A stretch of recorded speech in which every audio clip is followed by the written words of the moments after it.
Hello everybody, welcome back to Cure for the Common Game. Today, in day number 79, let's talk about Darksteel. One of my personal favorite sets. It came out in February of 2004. It was the first small set to ever have 165 cards, I believe, because they were 143, and then they jumped up adding like 11 more rares, 11 more uncommons to get it, squared out. But, let's get to it.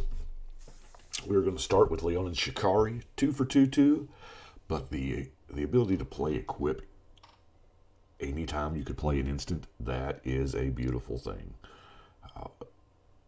There's a lot of cat tribal cards that play well with equipment and equipability. I say cat tribal, all the abilities are on cats, so it just seems the Leonin are, I guess, more adept at using weapons. Ritual of Restoration. Now, this is not, super powerhouse, but it is super useful. Return an artifact. Graveyard to hand. 1 mana. It's, a lot of times, I wish I had it, and I'm never sad that I do have it in, of course, artifact-built decks. Now, this one's hard to play around.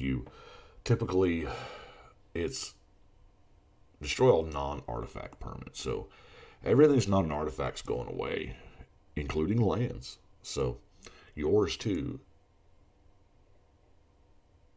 It costs 10 mana. It's really, really rough to try to break this because, you can't use Massive Lattice because if you do, nothing dies. And then if you don't, you've got to turn your lands into artifacts so they don't die. Or it's difficult to use, but really effective when it goes off. There was a cycle of echoing cards. They were instants for 2 mana. Each color got one. Echoing Truth here is the one I use in Commander the most.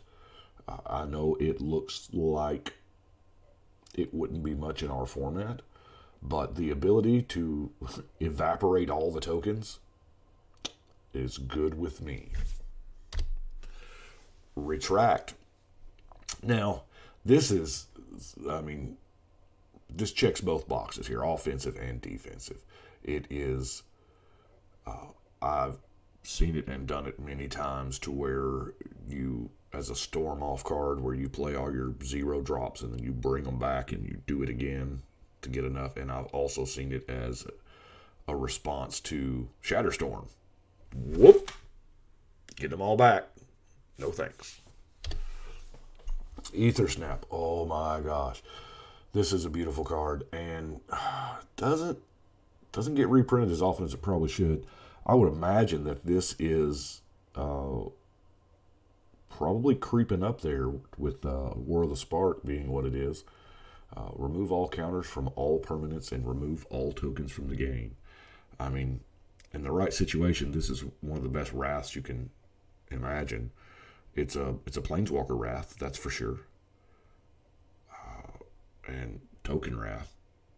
Also, all of those crazy shenanigan +1/+1 counters. I'm guilty of that. Ether Snap, super ridiculously good. Savage Beating. I can't think of a more accurate name for this card. It's an instant. Okay, you play it only during combat on your turn. It says choose one. We're not going to choose one. We're going to entwine this every single dang time. Creatures you control gain double strike, or untap all creatures you control, and after this phase, there's initial combat phase. So for 7 mana, not only do you get an extra combat phase, you might as well be getting a 3rd and 4th combat phases for damage purposes because they all have double strike. They're doing double damage the first attack and double damage the second attack. This is the card. If you've got, what I start calling, or we've called forever here locally, dude math.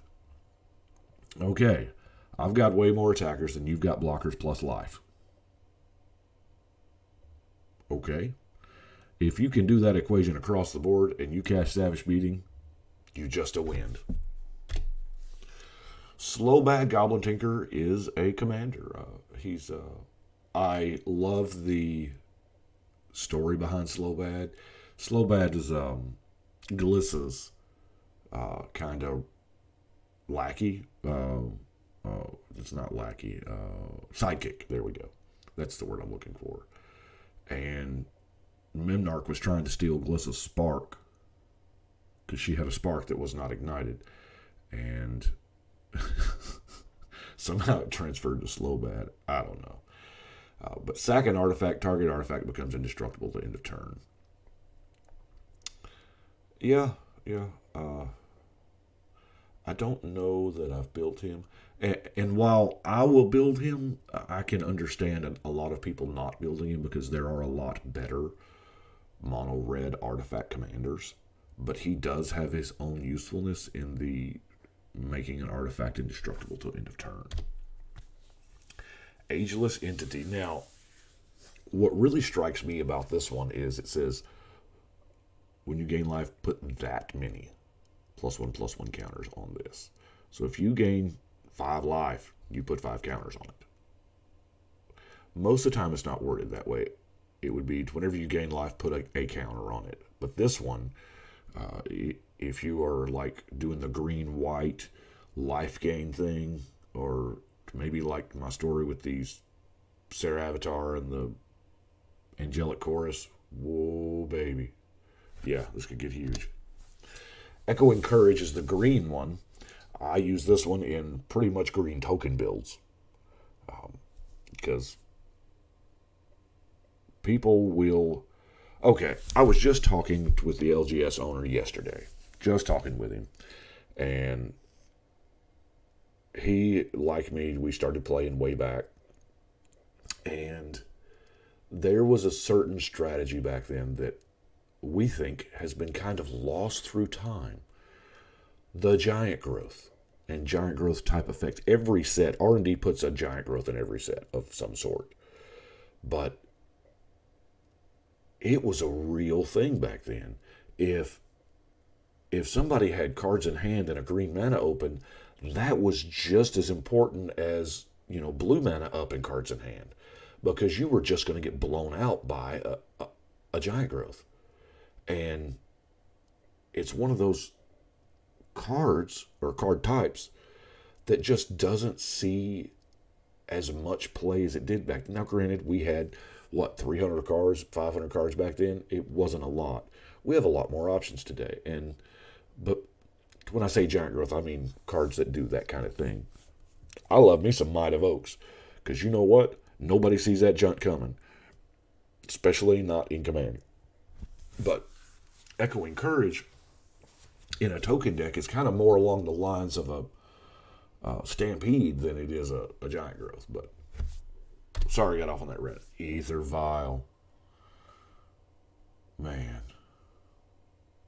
Why is it, we look back now and we go, how was this uncommon? How did they think this was fine and uncommon? It's beautiful. Now, it does see a lot more play in 60-card Magic than in our format, but we have more ways to abuse it. We really do. We have more ways to tutor it. We have more ways to abuse it. But there again, I think a lot of the supply of this card is gobbled up by those 60-card formats. But do I have it in a deck? I don't know. Vile Goblins is kind of one of the, a staple because goblins all have very similar converted mana cost. That's the thing here is with converted mana cost. It doesn't say with or less. It's got to be the exact number of counters on it. So you typically play it in decks where you, number one, you can sneak this out on turn 1 if you've got some, heavy 5-drop slot that's your win con and people are going to counter it. You just put your counters up to 5 because I know I've got to have X creature to win the game or what have you. Or you go all my creatures are 1-drops. Bam, bam, bam, bam. Also, the fact that you can plop creatures down at instant speed is the beautiful part here. I love surprise blockers. Arcbound Ravager was its own deck. This is one of the cards that got, you know, a lot of things just banned. But sack an artifact to put a 1/1 counter on it. Of course, it has modular. Modular was a thing in Darksteel. Yeah, there was a whole bunch of Arcbound cards that had modular. This was kind of the only one to really represent. You played all the artifact lands, and still to this day, it's not bad because we've got, in our format, we've got the, you know, we can attack with it and sack it all to get the counters and then bring all the, you know, cards back. It's nice. The Iron Giant. Darksteel Colossus here. I'm not going to lie. When I saw this card, my jaw hit the floor. Indestructible. This introduced a new word to us. Now, this was like one of the first cards. Darksteel was the first set to give us indestructible. And that's typically what the word Darksteel means. If you see Darksteel in a name somewhere, that card is more than likely indestructible. Or at least up until this point, that's what it's meant. I mean, they can change it at any time. But the weird thing about it, of course, 11/11 trample, indestructible, and it can exist in a graveyard because they don't want you reanimating it. I get it. A lot of people use this for the beats. A lot of people use this so that they would never get decked. But the cool thing is it introduced the word indestructible that we all thought was a keyword. It was just an English word at the time. It wasn't until years later they actually made it a keyword because we were all treating it like a keyword anyway. And so they're like, oh, okay. There's some slight rules variances there, but not enough to matter, I think, for our purposes. Anyway, this guy's huge. I love him. This was my favorite card. And then the card after it was Rush Knowledge. Yeah. Ooh, Darksteel Forge. Now,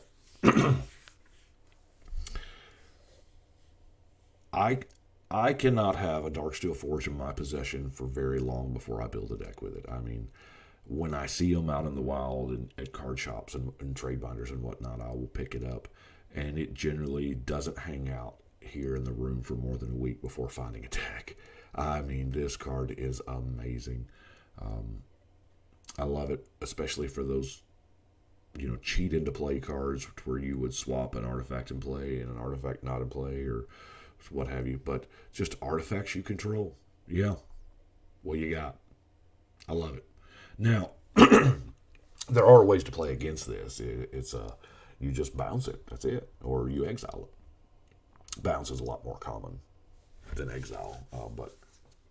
And I have been on the receiving end so many times of I've got my Darksteel Forge out. I'm feeling pretty confident. I cast a blow up everything in the world spell, and somebody doesn't have a counter spell, but they've got a boomerang, and they'll bounce my Darksteel Forge. And but you know what? That's what I get for trying to blow up the world. Darksteel Ingot. 3 mana for a rock for any color is about the going rate, i.e. manalith. But this has got that cool word on it, which making it leagues better than manalith. Darksteel Reactor is a card I don't understand why it's not a gajillion dollars in every copy's in an EDH deck. Look at this. Okay. It's indestructible now, or as I'm prone to say, industriable. You can put a charge counter on it during your upkeep. Okay, yeah, whatever. When it has 20 or more counters, you win the game. Now, I bought a whole bunch of Simic Ascendancies because it's got a similar text. 20 or more counters win the game. I have won several games off of Simic Ascendancy in the short time it's been around. I've got Darksteel Reactor. I think I have two. I own 2 of this card, maybe. Both in decks in, you know, counter decks, charge counter decks, proliferate decks. Just crazy stuff. And yet it doesn't see a lot of... Oh, man. Wonderful card. Guess Grimoire. Whenever an opponent discards a card from their hand, you draw a card for 4 mana. Now, this is what every discard deck needs. It really is, because a discard deck, you have to dedicate so much of your card slots to making people discard. It's hard to find room for card draw, and this is where that helps out at. Ooh. Memnarch is probably one of my very favorite artifact creatures ever made. I love this card, love the art. There's nothing about it I don't love. It is cruelly oppressive in the wrong deck, and it seems like every time I build a deck with it, it's the wrong deck. I had a Memnarch deck originally years and years ago that was just based around his 2 abilities. It was, I don't know, 50-something mana rocks. It was crazy. That was a little too oppressive. Once you win one game with a deck, you're like, okay, cool. But every single game, every single time the same way, are you done? During your end step, I'm going to gain control of everything on the board. Yeah, it stops being fun after a while.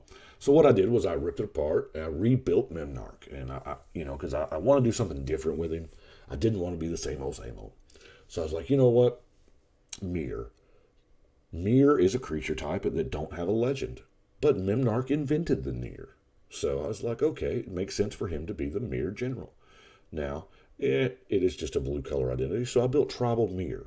Guess what? Most of Mirror tap for mana. And it's so easy when playing this deck not to go down the dark road and just be like, okay, I'm playing Memnarch. Give me all your stuff. But anyway, that's the allure of Memnarch. I love that Memnarch is so tempting like that. The flavor of the card, of the character, comes out in the gameplay of the card. It's kind of like how black cards want you to play more black. Memnarch wants you to play a certain way. How he plays. He wants you to take control of everything. And if you play Memnarch, that's exactly what you're going to do. It's like he's next leveling you from the fictional card realm. Love it. Makos and Lattice. Now, this is also another piece of a trivia question that I ask a lot. But for 6 mana, everything's an artifact. Cards that ain't in play are colorless. And colors don't matter. How awesome is that? Now, I've used this for both sides of it. 1, to solve the color problem. And 2, to, make sure I have a ton of artifacts in play. Obviously, there's a huge advantage in that. We'll get to more so probably this set. Next set, definitely, with cranial plating. But Makos and Lattice, great card. Only been printed a couple times. It's never a bad card. In decks that want it, they want it bad. Panoptic Mirror. Okay, let me tell you how green I was. Okay, first off, don't get your hopes up. This card is banned. It is banned. And it should be. But this is how naive I was. When this card got banned, I did not understand it. I didn't understand why. Because here I was, and I thought I was next leveling here too. What I was doing was, like every turn, I was imprinting something different on it so that I could choose which card I wanted during my upkeep. Do I want a Tutor? Do I want a Wrath of God? Do I want to draw some cards? And I thought that was like the coolest thing ever. As it turned out, I was super naive and people were just taking extra turn spells on it and having infinite turns. That idea had never occurred to me with Panoptic Mirror. And because of that interaction, Panoptic Mirror is banned. Yeah, I don't know. I flipped through the Darksteel binder because I think I have a playset of foils. I flip through the Darksteel binder and I come across it and I'll caress the card and go, I miss you. Kind of like I do Rafellos. Serum Powder. Ordinarily, I wouldn't be talking about Serum Powder, but it's in the news right now with this London Mulligan thing, which is going to be real. I don't know if the RC will adopt it to our format or not, because we're kind of different. We're the not really a state. We're a province of a protectorate of magic, if you will. But we're governed by a completely different governing body. But it seems like that Sheldon is kind of testing out the idea of some different kind of mulligans. I don't know, not on the CAG or the RC. So, but Serum Powder has climbed in attention lately and in value because of this London Mulligan thing. If nothing else, it's 3 mana for a colorless mana rock, which is, I don't know. Shield of Kaldra. This is the set symbol for the set. It's the legendary equipment. And it names off...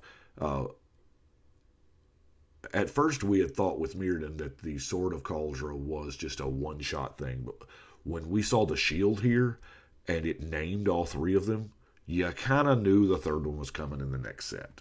I mean, it's just... But equipped creature being indestructible, that was... 4 to cast, 4 to use, and that's what we got out of it. That's the first time, that you could make a creature indestructible, and I think they just didn't know the power level of it. So it seems a little overcosted now compared to other cards. Ooh. Presenting red, green, and white's best card draw spell. Skull Clamp, just amazing. Funny story about Skull Clamp. I'll read it for those of you listening audio. I had a couple people tell me that they put the videos on and they don't watch it. They listen to it, so I'm trying to read more cards. Skull Clamp, 1 mana equipment. Equipped creature gets +1/-1. When equipped creature is put into a graveyard, draw 2 cards. It equips for 1 mana. 1 mana. Okay. Y'all know how Wizards is notorious for making last-minute changes. Well, Skull Clamp originally, from what I understand during playtest, gave equipped creature +1/+1.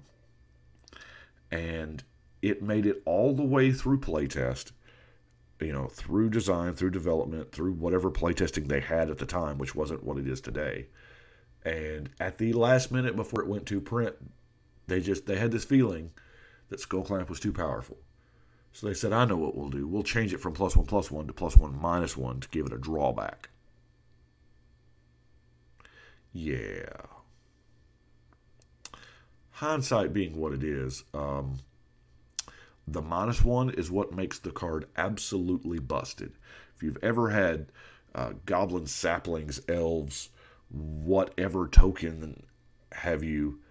And you just, especially elves, I use this in elves. I will slaughter my own elves with a Skull Clamp to draw into whatever I'm trying to draw into. It is insane. I say especially elves because most of the elves I'm playing are producing mana, and we're just, after a while, after your early game, you have enough lands, you can just, it is ridiculous. Oh, and it's uncommon again. Wow. Sundering Titan. Hey, I got a whole bunch of these. Anybody looking for any? I got regulars, I got fulls, I got from the vaults. Sundering Titan's also banned. And I'll admit, I'm not going to sit here and play dumb about Sundering Titan. I may be one of the reasons why. Maybe not directly, but players with my mentality. Because my thing with Sundering Titan was... a land of each basic land type.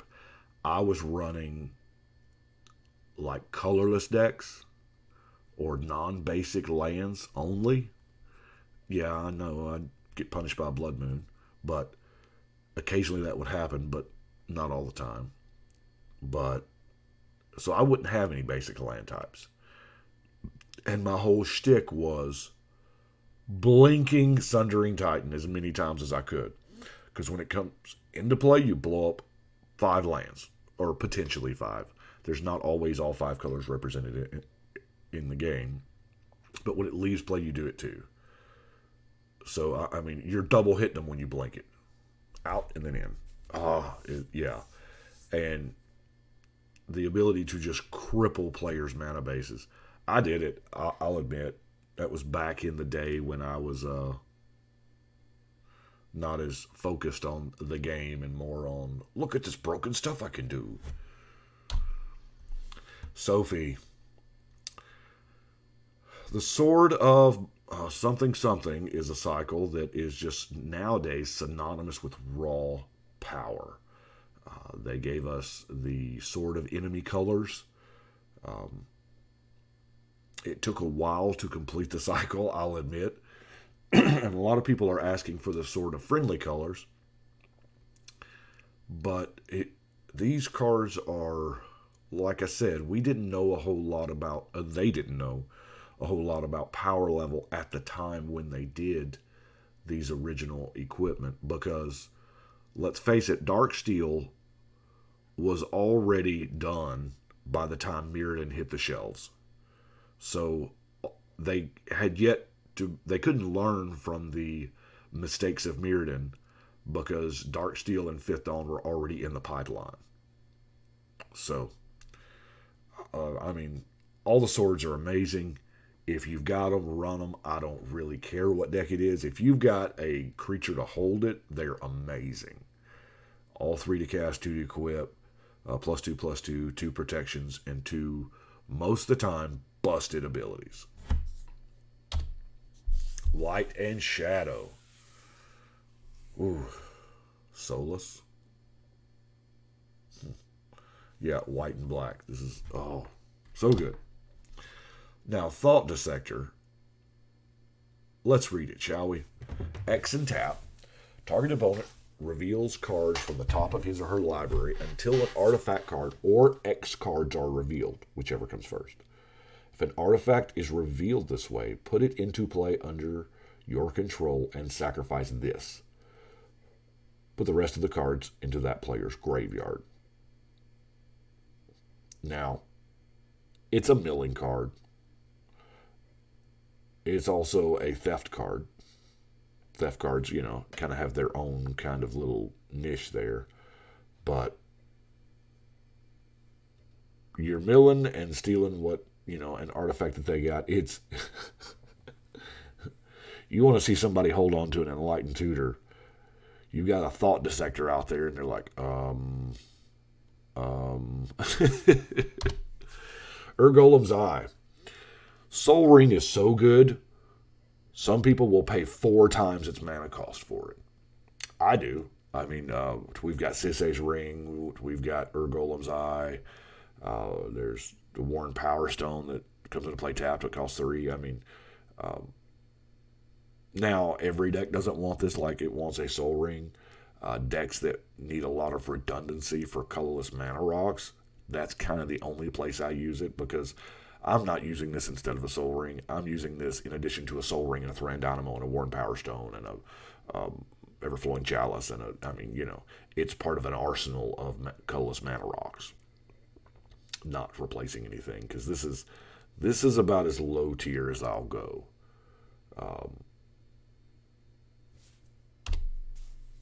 Construct. Untap target artifact. I love that it's colon. 2 mana colon to untap target artifact creature. There's dumb things you can do, of course, with Mycos's Lattice. It's always the Mycos's Lattice is like, well, if you had Mycos's Lattice and Priest of Titania and a whole bunch of elves, you could just infinitely generate green mana. Yeah. With Mycos's Lattice, you can do a lot of things infinitely. But Whisper Silk Cloak. Ooh, I mean, unblockable and Shroud. If you ain't got a board wipe, you're not dealing with that creature. That's pretty much the long and the short of it. Whisper Silk Cloak. in the early days of EDH, this was absolutely rampant. I mean, I ran it in every single deck. I believed it belonged in every single deck because you just slap it on your commander. If your commander is a I must have in play commander, you need ways to protect it, and the boots and the cloak, pretty good ways to do it. We're getting into the lands now. Blink Moth Nexus, not really a huge thing. I'm showing you this so that I can show you a different card in, I don't know, 30 more sets. But Blink Moth Nexus, there was a time that in EDH, before we got the Waste card, the basic land Waste, and we had to, my Karn deck was the most expensive deck I owned because it couldn't have basic lands in it because it was tribal, or it was colorless, and I couldn't have mana symbols in it. So I had to use cards like Blink Moth Nexus and, to get just mana. But anyway, it becomes a 1/1 flyer, still a land, and the third ability there doesn't really apply to us. And that is what I've got for Darksteel. It's one of my personal favorites. I love the Darksteel mechanic, or the indestructible mechanic now.